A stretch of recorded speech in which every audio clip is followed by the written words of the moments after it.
Coming up on BG24 News. Tonight, police officials are still looking for the suspects involved in a brutal assault and robbery near campus. We have an exclusive photo from the crime scene. Plus, a virus is floating around the Bowling Green school system. We'll tell you how it started. Find out more next. We'll take a look at your full Black Swamp weather forecast. Welcome to your Campus and Community Connection. Live local news starts right now. This is BG24 News, live at 5:30. Good evening, everyone. I'm Alexis Cook. And I'm Maya Lanier. Thanks for joining us tonight.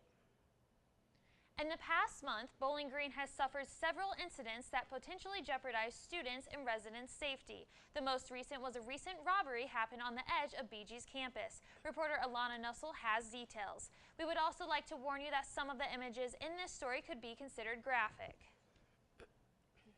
Early Sunday morning, Bowling Green police responded to a robbery near BGSU's campus.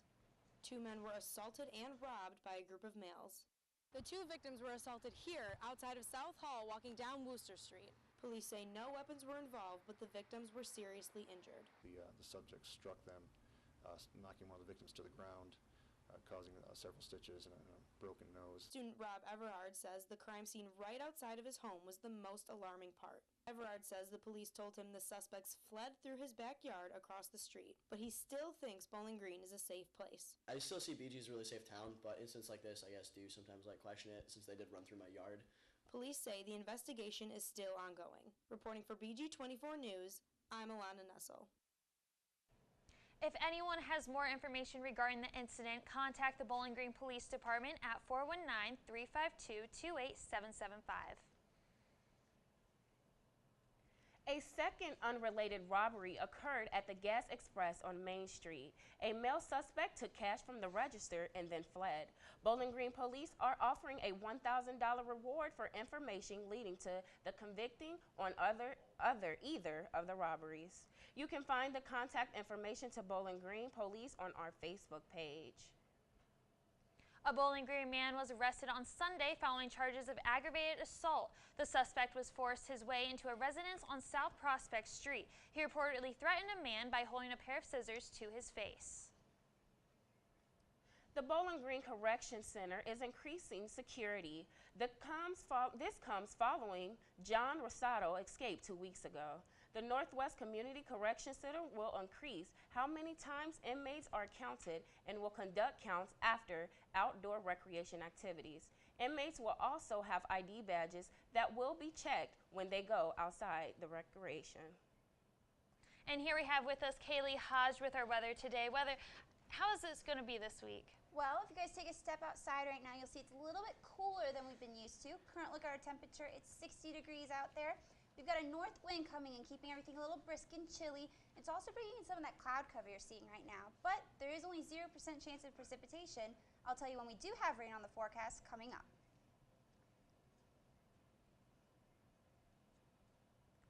Still ahead, a meningitis outbreak in Wood County.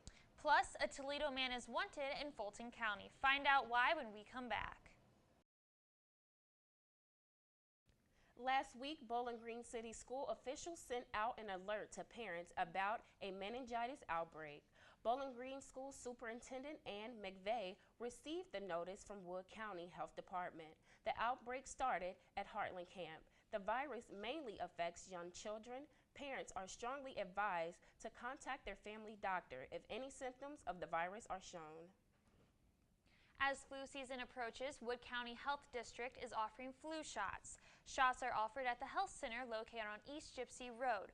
Walk-ins are available Thursday from 8 a.m. till 6:30 p.m. The cost is $25 for adults and $20 for children. Health officials recommend that people receive a flu shot every 6 months. If you have any questions or concerns about the flu shots, contact the County Health District at 419-352-8402. BG police are looking for a man following a break-in on Partridge Lane on Saturday. A resident in the neighborhood found the man in the garage near 3 a.m. The resident was mildly injured. The suspect fled the scene. The Ohio Department of Transportation recently announced some temporary traffic changes for Wednesday. You may want to avoid the area between US 20 and Ohio Route 420 because of the pavement repair. There will be temporary lane restrictions in both districts from 8 a.m. until 3 p.m. tomorrow. Also be cautious of the flaggers who are directing traffic. October is Breast Cancer Awareness Month, and Toledo started their awareness a few days early. This past Sunday, more than 10,000 people attended the 21st annual Susan G. Komen Race for the Cure in downtown Toledo. The event raised around $900,000, which will go towards breast cancer treatment and education. A Toledo man is wanted for home invasions in Fulton County. Farless Brett faces up to 3 counts of theft. Officials say Brett lured his victims by knocking on the doors and asking for water to get inside the home. A Fostoria man awaits trial for aggravated murder and arson. Charles Schaefer will go on trial in October for starting a fire that killed 2 people back in May. Schaefer was working with Timothy Hall and Shay Welfer. Both of these men have received prison sentences. Schaefer faces a maximum sentence of life without parole. When we come back, fall's just begun, but winter's coming around the corner. Find out what kind of winter officials are predicting. And we'll have your full Black Swamp weather forecast. Stay with us.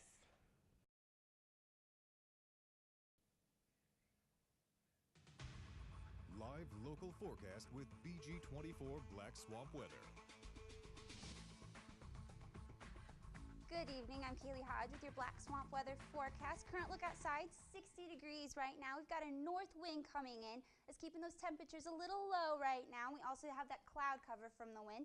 But as we move into tonight, those clouds are going to start to break up, and we're going to have that sky peeking out in between them. We're going to have our temperature at 50 degrees with 93% humidity. Now that might cause a little bit of fog in the morning as you're getting ready to head out the door. Tomorrow, 67 degrees. We're going to have those sun peeping out, maybe feeling a little more comfortable for those of us that don't like the cool weather quite yet this time of year.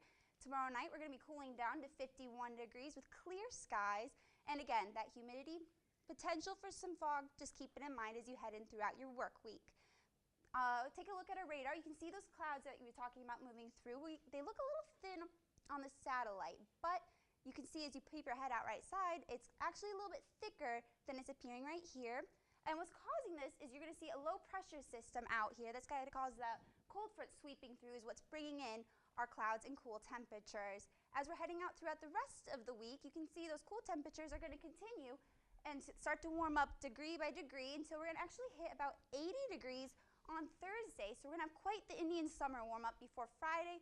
Those storms come through and cool us back down into the low 50s. So Kayla, it's going to be warmer this week, you're saying? We're going to have a quick cool up or a quick warm up and then a very abrupt cool down. So it's going to be a little bit like a tease. Okay, well at least we get some warmth in our week. Just a little bit. Fall's starting, but winter's coming right around the corner. However, meteorologists predict that this year's winter will be much milder than the previous years. This means that heating costs could be lower for many Ohioans in the upcoming months. Energy companies are also applying lessons learned from last winter, which was one of the coldest and snowiest of the past decades. In national news, a resident of Moore, Oklahoma, was charged with first-degree murder after the beheading of a woman at a local food distribution center.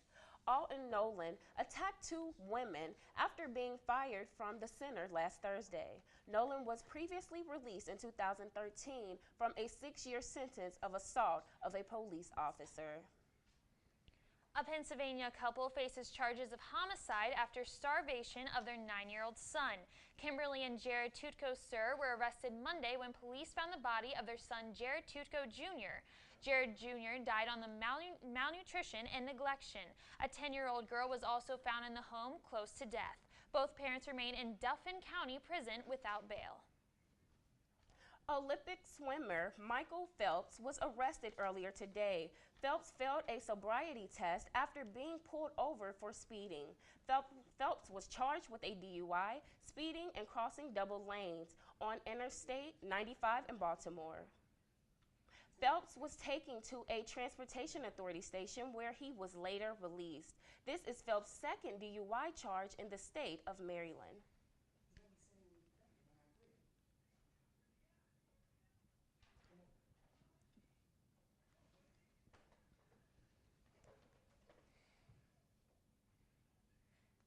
John joins us now for a look at campus and community sports. John? Thanks, Alexis. Coming up, the hockey preseason polls are out. See where the Falcons landed in the conference. And we'll take a look at some of the international flair being added to the gymnastics team. Stay with us. It's un-Falcon believable coverage that you won't get anywhere else. This is BG24 Sports. Welcome to BG24 Sports. I'm John Michaels. Men's golf is finishing play at Badger Invitational today in Wisconsin. Halfway through 3 rounds, the Falcons sit at 11th. Individually, Ryan Triller is tied for 23rd, while Jose Nero follows soon after tied for 28th. Hockey season is right around the corner, and Bowling Green was picked to finish 4th out of the 9 teams in the WCHA. The ranking is the same as last year for the Falcons. Minnesota State and Ferris State take the 1 and 2 spot, and Michigan Tech slides in front of BG for 3rd. Last year, the Falcons followed suit with their ranking and finished 4th in the conference. This year, the guys will have 17 games plus an expedition match this Saturday before football. There are many international students in the classroom, but there are also a few on the field. Reporter Connor Eli tells us how sports are leaving an international mark on Bowling Green. International students are a big part of BG Athletics, especially the gymnastics team. There are 2 on the roster this year, and head coach Carrie Turner says the team benefits from an international perspective. I think it's really important for the team to understand what that's like, and I'm always trying to get them to broaden their horizons. Jordan Ray from New Zealand joined the team this summer, and she is helping the girls with that experience. Ray says the team has given her a home away from home. I'm loving it being part of the team and having like sisters that I've never had before, and yeah.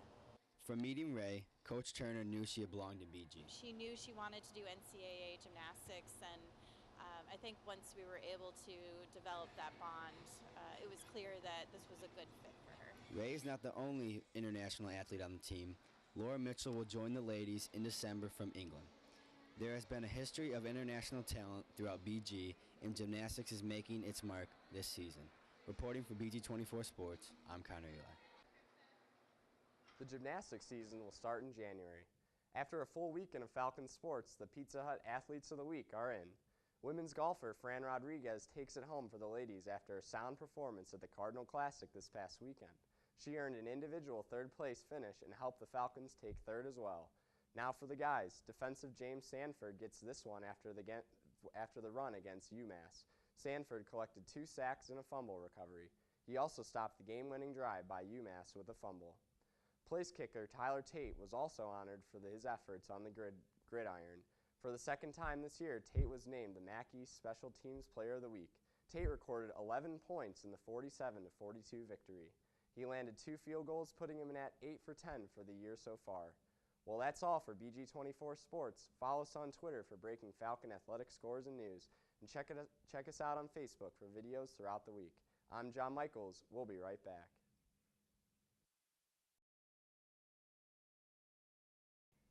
A sorority-sponsored talent show hosted their first round of auditions last night. And these auditions are for the show, which is a benefit talent show where we collect canned goods and non-perishable items to be donated to the Women's Cocoon Shelter.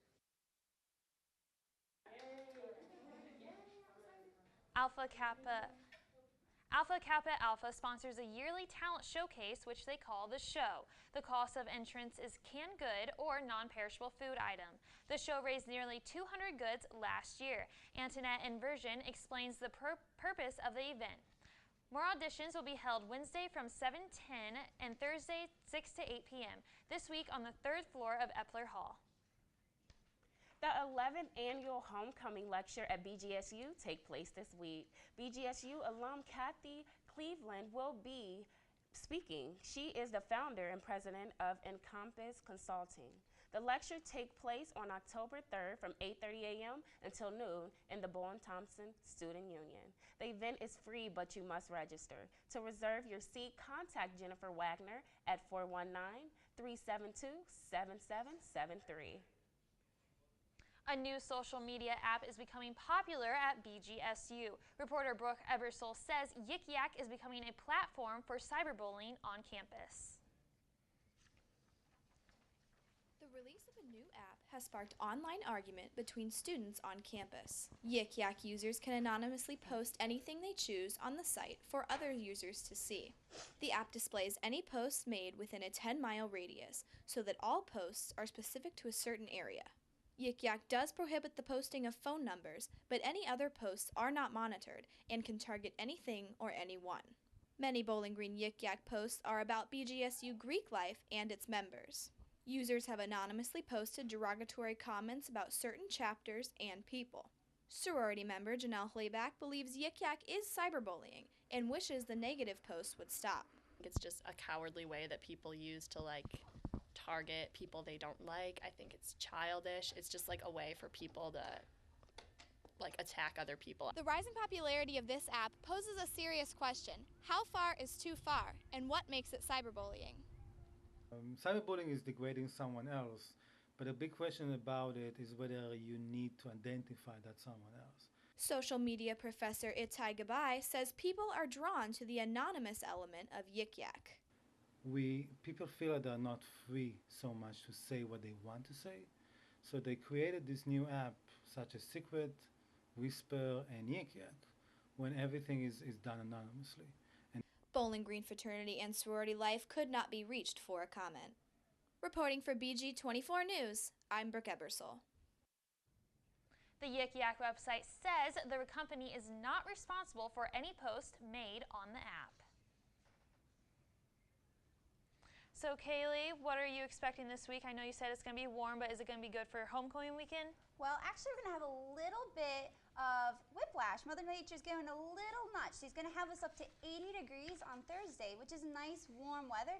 But then Friday, we're having some storms come through. It's going to cool us down. And then we're going to be in the mid-50s for Saturday and homecoming. So what are your guys' plans for homecoming weekend? Well, my family's coming up, so I'm excited about that. Definitely got to be at the football game. Oh, yeah. Exactly. Who are we playing against again? There was... We're really spirited. Exactly. We can't wait for it. So what are you guys' plan?